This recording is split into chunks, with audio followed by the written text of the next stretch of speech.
The Samsung Galaxy S24 Ultra is here to try to reclaim the top spot among the best phones by offering things the iPhone 15 Pro Max lacks. This includes a ton of Galaxy AI features that can do everything from auto-summarizing your notes and moving subjects around in your photos to translating phone conversations in real time. I am a devout supporter of what AI can do with our phones, and after using the Pixel 8 Pro's many AI-assisted features, I think it's clear that AI is where we will see the next revolution with our mobile devices. Not surprisingly, the Galaxy S24 Ultra is marketing itself as the AI phone to beat in 2024. From its intuitive circle to search feature that can reveal what weed is growing in my backyard to chat assist which automatically picks a better tone for my messages, these Galaxy AI features aim to simplify my life. At the same time though, the Galaxy S24 Ultra's $1,299 asking price is $100 more than what you'd pay for a Galaxy S23 Ultra or iPhone 15 Pro Max. This also comes with the most controversial change to Samsung phone, teaching the 10x optical camera of its predecessor with a less powerful but sharper 50 megapixel 5x telephoto lens. Usually I expect longer telephoto ranges with successive devices, so Galaxy AI will need to prove that software can make up for the apparent lack of major hardware upgrades. In my Galaxy S24 Ultra review, I will dial into the practicality of the phone's new Galaxy AI feature, assesses how its new cameras compare against its predecessor and rivals, find out how long its battery lasts, and ultimately determine if it's worth the money. Look quick and you might not notice the design changes Samsung made to the Galaxy S24 Ultra. Most notably, the new model ditches its predecessor's armor aluminum frame for a titanium one, which bolsters durability and in this case leads to a lighter package as well.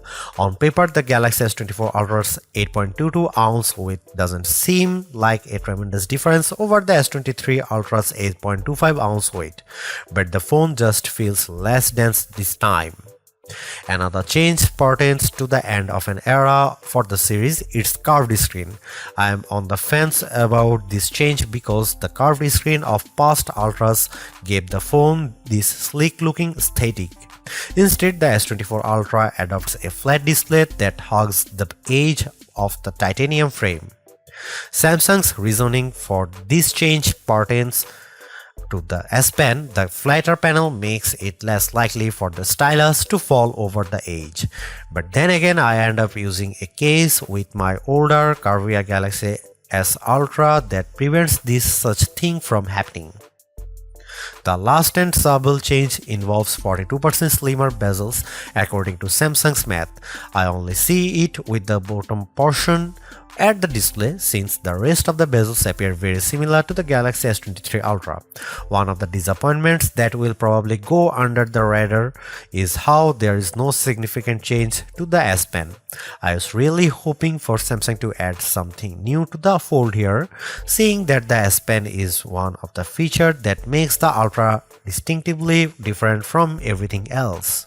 Overall, I don't love or hate the design, but at least there are far more color options to choose from versus other phones, like the titanium violet version of my review unit. On top of that, there are several cases at launch that sprinkle more utility to the phone, like the preview window of the S View wallet case. Without question, the biggest controversy circling the Galaxy S24 Ultra centers around Samsung's decision to ditch the 10x optical zoom camera of the S23 Ultra for a 5x optical one. That one key spec will cause people to think the new camera setup is technically inferior, but bear in mind that Samsung trades in the optical range for a higher resolution sensor, a 50 megapixel sensor instead of a 10 megapixel one to be specific. The Galaxy S24 Ultra remains a formidable camera phone consisting of a main 200 megapixel camera boasting 60% larger pixels, a 12 megapixel ultra-wide camera, a 10 megapixel telephoto lens with a 3x optical zoom, and that new 50 megapixel telephoto camera with a 5x optical zoom we mentioned above. That camera can still offer 10x zooms by taking a picture and then zooming in as the resolution drops to 12 megapixels. Samsung says that this approach on the S24 Ultra can deliver the same optical quality performance as its predecessor, which doesn't surprise me. We have seen this executed on other phones with excellent zooming results like iPhone 15's 2x telephoto zoom. Before I detail the new telephoto camera and whether Samsung made the wrong decision, I will explain how this phone other cameras perform under different situations along with side-by-side comparisons against the S23 Ultra and iPhone 15 Pro Max.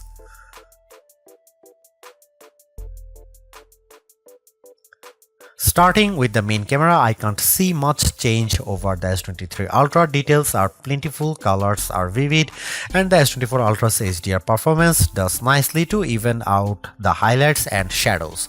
I'm perfectly fine with these results, but in the back of my mind I was hoping for a wider separation from last year's model. Compared to the iPhone 15 Pro Max, it comes down to personal preference. In the shot of the outside O2 forum, the iPhone's HDR performance is at peak display when I look how the wooden panels of the front doors pop up out more. The S24 Ultra also appears to have a colder color temperature as well. Here are some camera samples and you can see it.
Samsung has paid the most attention to Galaxy AI on the new S24 phones, while One UI 6.1 running on top of Android 14 only gets a few minor visual changes, namely its new AI-generated wallpapers.